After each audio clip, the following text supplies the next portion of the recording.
Hello, welcome students to my channel CWC chemistry with concepts. पिछले video में हम chapter रासायनिक अभिक्रियाएं पढ़ रहे थे, जिसमें हमने अभिक्रियाओं के प्रकार पढ़े थे। ऑक्सीकरण अपचयन अभिक्रिया के बारे में थोड़ा सा हम डिस्कस कर चुके थे। उसके बारे में कुछ और आज मैं आपको बताने जा रही हूँ कि ऑक्सीकरण अपचयन अभिक्रियाएँ जो होती हैं वो कौन सी होती हैं, किन अभिक्रियाओं को ऑक्सीकरण अपचयन कहेंगे। थोड़ा सा पहले हमने वीडियो में पढ़ चुके हैं। पहला है ऑक्सीकरण अभिक्रियाएँ। जैसा कि नाम से ही पता चल रहा है, ऑक्सीजन, जिन अभिक्रियाओं में ऑक्सीजन का संयोग होता है, जुड़ता है, ऑक्सीजन जुड़ती है, वो क्रियाएं जो है ऑक्सीकरण अभिक्रियाएं कहलाती हैं। जैसे एग्जाम्पल है Mg+O2। मैंने पहले भी पिछले वाले वीडियो में आपको एग्जाम्पल दिया था। यहाँ 2 O है, यहाँ 1 O है, इसको 2 करने के लिए यहाँ 2 लगाएंगे तो 2 Mg हो गए, यहाँ 2 Mg हो जाएगा। S+O2, SO2 ये भी ऑक्सीकरण का उदाहरण है। दूसरा है अपचयन। अपचयन जो है जिसमें ऑक्सीकरण निकलती है उसको अपचयन बोलेंगे। इसका उल्टा हो जाएगा। इस क्रिया को घुमा के लिख दीजिए आप, बन जाएगा हमारा 2Mg+O2। SO2 को घुमा के लिख दीजिए S+O2। ये तो ऑक्सीजन के आधार पे हो गया। ऑक्सीकरण का एक और आधार है हाइड्रोजन के आधार पे। ऑक्सीजन का संयोग होता है तो उसको ऑक्सीकरण कहते हैं। हाइड्रोजन निकलती है तो उसको भी ऑक्सीकरण कहते हैं। हाइड्रोजन H का निकलना भी ऑक्सीकरण है। एग्जाम्पल देखिए किस प्रकार से H निकलेगा। एग्जाम्पल लिख रही हूँ मैं। ये H2S था, S के साथ H लगा हुआ था। अब यहाँ से H हट जाएगा S के बगल से, तो ये भी एक ऑक्सीकरण का ही उदाहरण है। वैसे ही अपचयन कर लेंगे। हाइड्रोजन का निकलना अगर ऑक्सीकरण कहलाता है तो पहले ऑक्सीजन के बारे में लिख देती हूँ मैं। ऑक्सीकरण का निकलना, ऑक्सीजन का निकलना, ये निकाल के दिखाया है। दूसरा हो जाएगा H का जुड़ना। H का जुड़ना जो है वो अपचयन कहलाता है। ये देखिए, ये हाइड्रोजन है, ये क्लोरीन है, क्लोरीन के साथ H जुड़ रहा है और HCl बन रहा है। ये एक अपचयन की अभिक्रिया है। H है और ये सल्फर है, H2S गैस बन रही है, ये भी अपचयन का उदाहरण है। हाइड्रोजन का जुड़ना, ऑक्सीजन का निकलना अपचयन कहलाता है। ऑक्सीजन का जुड़ना और हाइड्रोजन का निकलना ऑक्सीकरण कहलाता है। अगला है इलेक्ट्रॉन के आदान प्रदान के हिसाब से। इलेक्ट्रॉन जो है, हमने पढ़ा था कि किसी भी परमाणु के अंदर जो है बीच में नाभिक होता है, चारों तरफ इलेक्ट्रॉन जो हैं घूमते हैं अपने अपने कक्षकों में। इलेक्ट्रॉन के आदान प्रदान के हिसाब से भी हम ऑक्सीकरण अपचयन बता सकते हैं। रासायनिक अभिक्रियाएं जो होती हैं वो देखने को मिलती हैं जिसमें इलेक्ट्रॉन निकलते हैं और किसी अभिक्रिया में इलेक्ट्रॉन जुड़ते हैं। इलेक्ट्रॉन निकलने वाली अभिक्रियाएं मैं आपको बता देती हूँ, 2-4 एग्जाम्पल इसके। मान लीजिए एक तत्व है सोडियम। सोडियम ने इस तरह से सोडियम के ऊपर एक प्लस का निशान आ गया और आगे मैंने 1 इलेक्ट्रॉन लिख दिया। यहाँ पे कोई निशान नहीं है, इसके मतलब इसके पास कोई कमी नहीं है। प्लस का मतलब होता है कमी। इसमें से 1 इलेक्ट्रॉन निकल गया, इसलिए 1 कमी आ गई। Fe+2 है ये, इसका बन गया Fe+3। यहाँ 2 इलेक्ट्रॉन कम थे, यहाँ 3 इलेक्ट्रॉन कम हो गए। इसका मतलब इसमें से 1 इलेक्ट्रॉन और निकल गया। इलेक्ट्रॉन जो है सोडियम ने निकाल कर Na+ बनाया, Fe+2 ने निकाल कर Fe+3 बनाया और 1 इलेक्ट्रॉन दोनों के साथ ही हमें निकलता हुआ दिखाई दे रहा है। इस तरह की अभिक्रियाएं जिसमें इलेक्ट्रॉन निकलता है, इलेक्ट्रॉन निकलने वाली अभिक्रियाएं जो हैं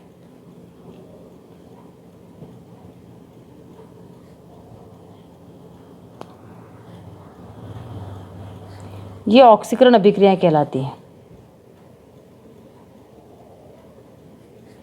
दूसरा देखिए, अपचयन किसे कहेंगे? इनको जिन अभिक्रियाओं में इलेक्ट्रॉन निकलता हुआ दिखाई देगा, किसी भी तत्व में से इलेक्ट्रॉन निकलेगा तो उसके ऊपर प्लस का निशान आ जाएगा।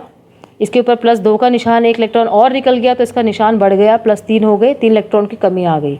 अपचयन के लिए क्या करेंगे? देखिए, क्लोरीन है, इसने 1 इलेक्ट्रॉन ले लिया, यहाँ पर कोई माइनस का निशान नहीं। इलेक्ट्रॉन जैसे ही लिया इसके ऊपर 1 माइनस का निशान आ गया।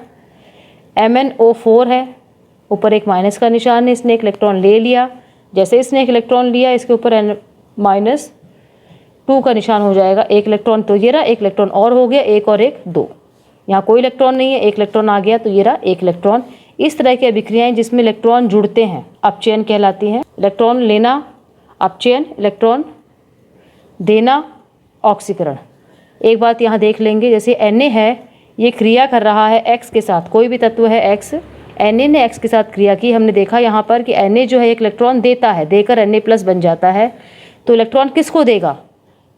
ये दोनों अभिकारक हैं, क्रिया करने वाले पदार्थ हैं। Na क्रिया कर रहा है X से, Na इलेक्ट्रॉन देगा, जिसे यहाँ दिखाई दे रहा है X को देगा, तो खुद क्या बन जाएगा, वो खुद तो Na+ बन जाएगा, और X क्योंकि इलेक्ट्रॉन ले लेगा क्लोरीन की तरह, तो ये बन जाएगा X-। एक इलेक्ट्रॉन देता है तो दूसरा इलेक्ट्रॉन लेता है। ये इलेक्ट्रॉन दे रहा है तो इसका ऑक्सीकरण हो रहा है, ये इलेक्ट्रॉन ले रहा है तो इसका अपचयन हो रहा है। जिसका ऑक्सीकरण होता है उसको अपचायक कहते हैं। इसका नाम अपचायक इसलिए है क्योंकि ये बगल वाले का अपचयन कर रहा है। सोडियम जो है वो इलेक्ट्रॉन दे रहा है, किसको, X को। X ने सोडियम का दिया हुआ इलेक्ट्रॉन ले लिया, इसका अपचयन हो गया।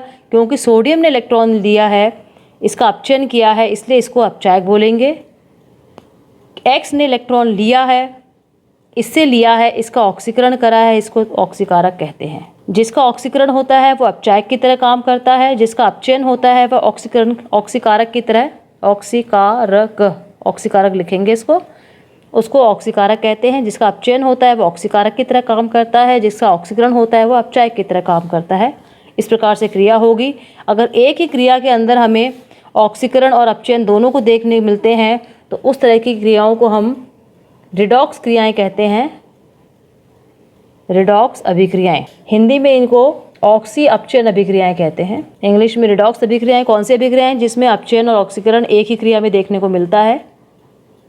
अगली अभिक्रियाएं हैं उदासीनीकरण अभिक्रियाएं। उदासीनीकरण शब्द जो है हमारा आया था, अम्ल और क्षार आपस में क्रिया करके लवण बनाते हैं जो उदासीन प्रकृति के होते हैं, वही क्रिया हमें दिखानी है। अम्ल व क्षार क्रिया करके लवण का निर्माण करते हैं, इन्हीं अभिक्रियाओं को उदासीनीकरण की अभिक्रिया कहते हैं। एग्जाम्पल देखिए, HCl जो है अम्ल है, इसने क्रिया करी NaOH के साथ, NaOH क्षार है, ये Na और यहाँ से ये निकल जाएगा, Na और Cl यहाँ से निकल जाएगा, और जो बचा हुआ है ये वाला और ये वाला हिस्सा आपस में जुड़ जाएगा, तो हमारे पास ये चीज़ प्राप्त होगी। NaCl निकल गया, ये रहा, और OH और H मिलकर उसने H2O बना दिया, ये हमारा लवण है। और ये पूरी प्रक्रिया जिसमें एक अम्ल और एक क्षार क्रिया करके लवण बनाते हैं, उसको उदासीनीकरण की अभिक्रिया कहते हैं। हमें पता है कि अम्ल का जो होता है pH 7 से कम होता है, क्षार का pH जो होता है 7 से ज़्यादा होता है, लेकिन लवण जो होता है उसका 7 होता है, न्यूट्रल उदासीन होता है। HCl का 7 से कम, NaOH का 7 से ज़्यादा, और ये pH की बात हो रही थी हमारी। और उदासीन जो है लवण जो है उसका pH जो है 7 के आसपास होता है, इसलिए वो उदासीन होता है। दूसरी प्रकार की अभिक्रियाएं हैं क्षेपी और ऊष्माशोषी अभिक्रियाएं। ऊष्माक्षेपी अभिक्रियाएं वो हैं जिसमें ऊष्मा निकलती है, और जैसा कि नाम बता रहा है ऊष्माशोषी का, ऊष्मा को शोषने वाली, ऊष्मा को लेने वाली अभिक्रियाएं जो होती हैं वो ऊष्माशोषी अभिक्रियाएं कहलाती हैं। A और B ने आपस में क्रिया करी, C और D बन गया और ऊर्जा निकल गई। प्लस का मतलब है ऊर्जा निकली है, ये क्रिया हुई, उत्पाद बना और ऊर्जा बनी, निकली है ऊर्जा, इसलिए इसको बोलते हैं ऊष्माक्षेपी अभिक्रियाएं। इस प्रकार की अभिक्रियाएं जो होती हैं ऊष्माक्षेपी अभिक्रियाएं कहलाती हैं। मान लो A और B आपस में क्रिया कर रहे हैं और क्रिया करते वक्त इनको ऊर्जा की आवश्यकता पड़ रही है, क्रिया करने के दौरान ये ऊर्जा ले रहे हैं और फिर जाकर ये C और D का निर्माण कर रहे हैं, तो इस प्रकार की अभिक्रियाओं को ऊष्माशोषी, ऊष्माशोषी का मतलब ऊष्मा ये ले रहे हैं। ऊष्माक्षेपी में मैंने ऊष्मा को यहाँ लिखा है और ऊष्माशोषी में मैंने यहाँ लिखा है। इसका मतलब इस जब तक इतनी ऊर्जा हम नहीं देंगे A और B आपस में क्रिया करके C और D का निर्माण नहीं करेंगे। दोनों का एक एग्जाम्पल देख लीजिए, ये ऊष्माक्षेपी है, ये ऊष्माशोषी है। ऊष्माक्षेपी का एग्जाम्पल जो है मीथेन जो है वो क्रिया करती है ऑक्सीजन से। जो हम रसोई में खाना बनाते हैं, घरेलू गैस जिसको हम बोलते हैं मीथेन होती है, ये मीथेन है। इसको हमने जलाया, कार्बन डाइऑक्साइड बनता है और पानी बनता है और ऊर्जा निकलती है।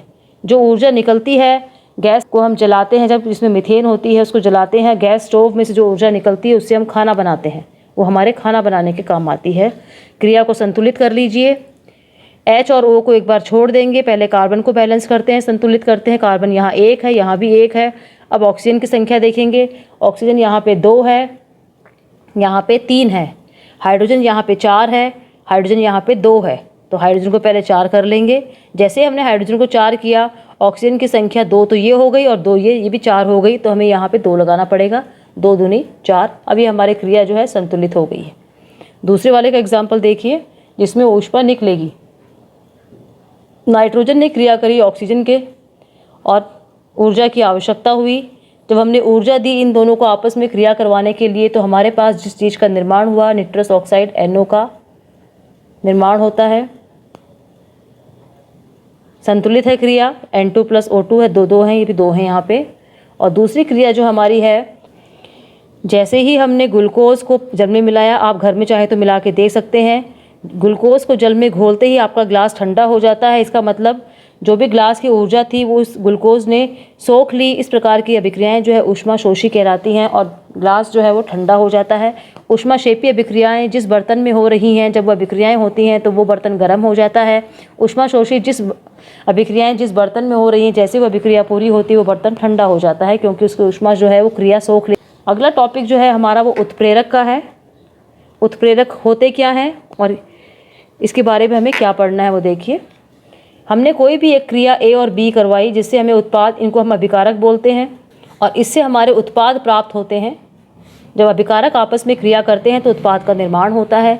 जब मैंने आपको क्रिया का समीकरण लिखना सिखाया था तो उसमें मैंने आपको ब्रैकेट के अंदर S, G और L लिखना बताया था। S ठोस के लिए लिखना बताया था मैंने आपको, L जो है द्रव के लिए लिखना बताया था कि कोई भी अभिकारक है उनके आगे जो है ब्रैकेट के अंदर अपन S, L और G लिखते हैं। G जो है गैस के लिए लिखते हैं।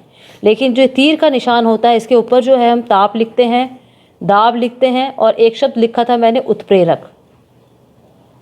इस उत्प्रेरक के बारे में हम आज पढ़ेंगे। उत्प्रेरक वो पदार्थ हैं जो किसी भी क्रिया को A और B आपस में क्रिया कर रहे हैं और मान लो इस क्रिया को होने में 1 घंटा लग रहा है। जैसे ही हम उत्प्रेरक डालेंगे उस बर्तन में, उस टेस्ट ट्यूब के अंदर, ये क्रिया जो है आधे घंटे में ही पूरी हो जाएगी। उत्प्रेरक वो पदार्थ हैं जो किसी भी क्रिया को जल्दी संपन्न होने में मदद करते हैं। परिभाषा लिख रही हूँ मैं। उत्प्रेरक वह पदार्थ है जो रासायनिक अभिक्रिया के वेग को परिवर्तित कर देते हैं। कई उत्प्रेरक ऐसे होते हैं जो वेग घटा देते हैं, कई उत्प्रेरक ऐसे होते हैं जो वेग बढ़ाते हैं, इसलिए मैंने शब्द इस्तेमाल किया है परिवर्तित कर देते हैं। लेकिन स्वयं अपरिवर्तित रहते हैं, खुद पे उसका कोई असर नहीं पड़ता है। अपरिवर्तित रहते हैं इसका मतलब ये है कि अगर आपने 5 किलो उत्प्रेरक काम में लिया है तो क्रिया पूरी होने के पश्चात आपको 5 का 5 किलो उत्प्रेरक वापस मिल जाएगा। उसकी मात्रा में कोई परिवर्तन नहीं होता है, उसको हम उत्प्रेरक कहते हैं। उत्प्रेरक के प्रकार हैं। उत्प्रेरकों को कई प्रकार से विभाजित किया गया है। पहला है अवस्था के आधार पे। मान लीजिए क्रिया है जिसमें A जो है सॉलिड है, B जो है वो भी ठोस है, और जो उत्पाद बन रहा है C वो भी ठोस है। तीनों ठोस हैं ये, और जो हमने उत्प्रेरक लिया है वो भी ठोस है। तो इस प्रकार के उत्प्रेरक जो हैं समांगी उत्प्रेरक कहलाते हैं। समांगी उत्प्रेरक कहते हैं उनको। समांगी उत्प्रेरक वे होते हैं जिनकी अवस्था, ये ब्रैकेट में लिखी हुई इनकी अवस्था है। तो अवस्था 3 प्रकार की होती है, द्रव, ठोस और गैस। समांगी उत्प्रेरक वे उत्प्रेरक होते हैं जिनकी अवस्था जो है अभिकारक और उत्पाद की अवस्था के समान होती है, उसको समांगी उत्प्रेरक कहते हैं। जिसकी भौतिक अवस्था, ये सॉलिड जो है भौतिक अवस्था है, उत्प्रेरक की भौतिक अवस्था अगर अभिकारक और उत्पाद की अवस्था के समान है तो समांगी उत्प्रेरक बोलते हैं इसको। एग्जाम्पल देखिए इसका। SO जो है SO2, इसने गैसीय अवस्था में है, इसने क्रिया करी ऑक्सीजन से, ये भी गैसीय अवस्था में है। और जो हमारा निर्माण हुआ SO3 गैसीय अवस्था में है, और जो उत्प्रेरक हमने काम में लिया NO ये भी गैसीय अवस्था में है। तो इस ये पूरी जो एग्जाम्पल है ये समांगी उत्प्रेरक का एग्जाम्पल है, क्योंकि इसमें उत्प्रेरक की अवस्था अभिकारक और उत्पाद की अवस्था के बराबर है। दूसरा है हमारा विषमांगी उत्प्रेरक। A और B आपस में क्रिया कर रहे हैं, C बना रहे हैं, लेकिन इनकी अवस्थाएं जो हैं अलग अलग हैं। उत्प्रेरक, मान लीजिए उत्प्रेरक की अवस्था जो है वो तरल है, द्रव है, तो सबकी अवस्थाएं अलग अलग हैं। तो इस प्रकार के उत्प्रेरक जो है विषमांगी उत्प्रेरक कहलाते हैं। जब उत्प्रेरक की अवस्था अभिकारक और उत्पाद की अवस्था से अलग हो तो उस प्रकार के उत्प्रेरक जो है विषमांगी उत्प्रेरक कहलाते हैं। एग्जाम्पल देखिए इसका। N2 जो है गैसीय अवस्था में है, इसने हाइड्रोजन से क्रिया करी, ये भी गैसीय अवस्था में है। आयरन की उपस्थिति में क्रिया हुई, आयरन जो है वो ठोस है, और इसने निर्माण किया NH3 का, ये भी गैसीय अवस्था में है। लेकिन उत्प्रेरक की अवस्था जो है अभिकारक और उत्पाद की अवस्था से अलग है। इसको बैलेंस कर लेंगे। ये बैलेंस हो गया। तो इस प्रकार के उत्प्रेरक जो है विषमांगी उत्प्रेरक कहलाएंगे। ये था हमारे अवस्था के आधार पे। अगर उत्प्रेरक की अवस्था अभिकारक और उत्पाद से भिन्न है तब उसको क्या बोलेंगे, और अगर समान है तो उसको क्या बोलेंगे, ये मैंने आपको बता दिया है। अगला है क्रिया के आधार पे किस प्रकार की क्रिया करते हैं, उसके आधार पर जो है इनको फिर से 3 भागों में बांट सकते हैं। पहला है धनात्मक उत्प्रेरक, जो अभिक्रिया के वेग को बढ़ाते हैं। धन माने जोड़ना, बढ़ना, किसी भी चीज़ को जोड़ते हैं तो उसको बढ़ती है, इसलिए जो अभिक्रिया के वेग को बढ़ाते हैं उनको हम बोलते हैं धनात्मक उत्प्रेरक। एग्जाम्पल देखिए, आप ऐसे भी नहीं कह सकते कि मैडम ये एग्जाम्पल आपने ऊपर भी दिया था। तो एक एग्जाम्पल जो है वो कई प्रकार के उत्प्रेरक का एग्जाम्पल हो सकता है।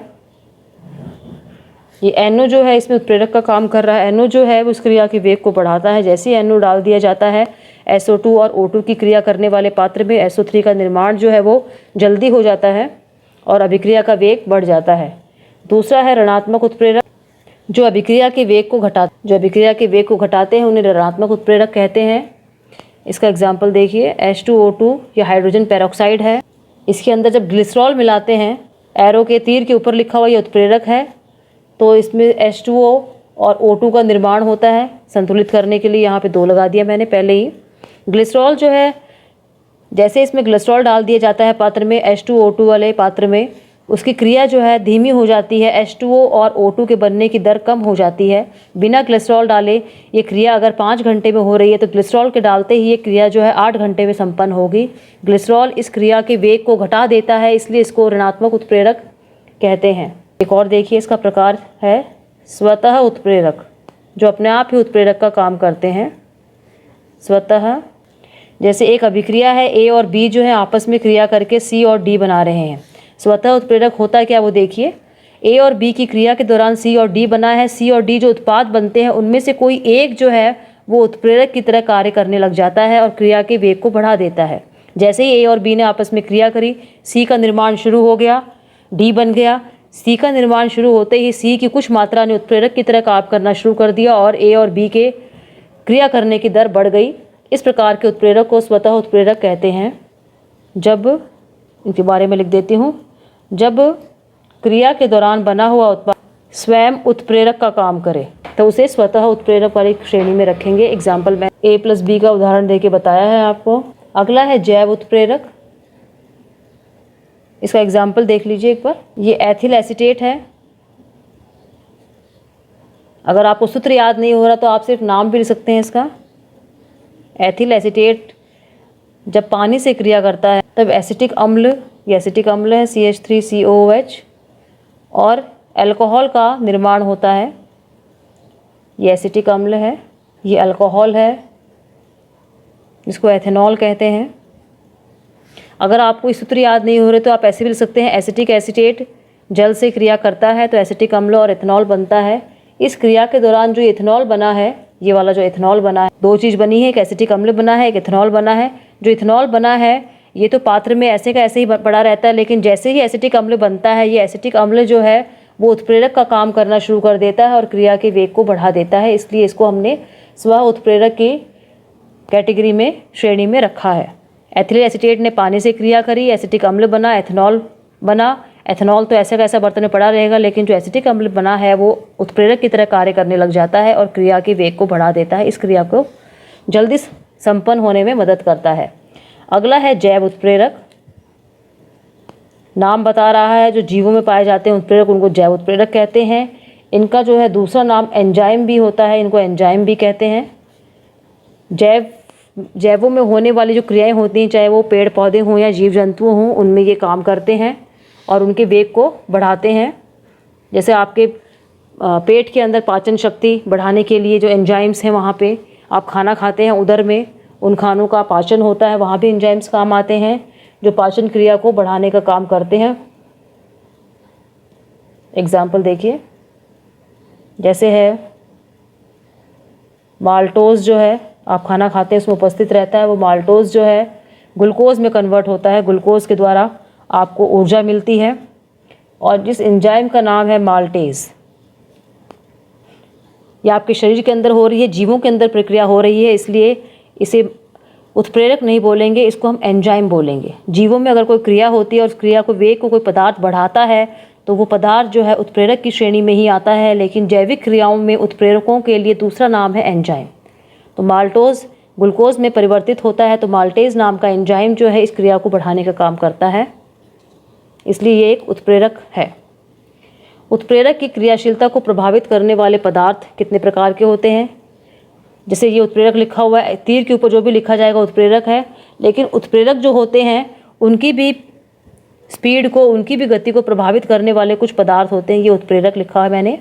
ए और बी आपस में क्रिया कर रहे हैं, एक उत्प्रेरक एक्स की उपस्थिति में और सी और डी का निर्माण हो रहा है। एक्स जो उत्प्रेरक है इसकी क्रिया को या तो बढ़ाने का काम, एक्स जो उत्प्रेरक है इसकी क्रिया को, इसकी शक्ति को बढ़ाने का काम या घटाने का काम। मैं ए और बी की क्रिया की बात नहीं कर रही हूँ। ए और बी क्रिया जो होती है सी डी में परिवर्तित होती है, उसकी गति को बढ़ाने का काम तो ये एक्स करता है, लेकिन कुछ पदार्थ ऐसे हैं जो इस उत्प्रेरक की भी गति जो होती है, उत्प्रेरक की जो क्रिया होती है उस बढ़ाने या घटाने का काम करते हैं। जो पदार्थ उत्प्रेरक की क्रिया को, उत्प्रेरक की गतिशीलता को बढ़ाते हैं उन्हें उत्प्रेरक वर्धक कहते हैं।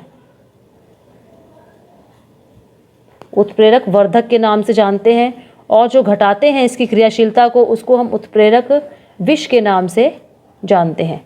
तो ये दो हो गए, एक उत्प्रेरक वर्धक है, एक उत्प्रेरक विष है। एग्जाम्पल उत्प्रेरक वर्धक और उत्प्रेरक विष के देखिए। उत्प्रेरक वर्धक,